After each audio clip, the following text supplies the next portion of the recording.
love! Kauwi mo lang galing work? Opo, nakakapagod nga eh. Kamusta work? Kwento ka. Wala akong makikwento lang, puro buraot mga katrabaho ko. You look so tired, my love. Nakakapagod nga eh. Wala pang lambing. What happened today? Hinihintay ko nga yung call mo eh. Mamaya na ako tatawag.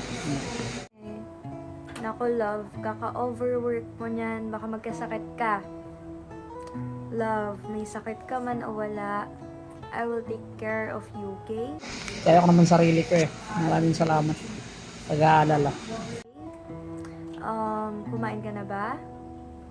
Hindi pa, okay. Treat kita, order kita ng food, okay? Hintayin mo dyan dumating. Ako kumakain eh. Sige ba, treat mo. Treat pala. At dagdagan mo na rin ng yelo at coke. Hindi kasi ako makakapunta dyan today kasi gabi na.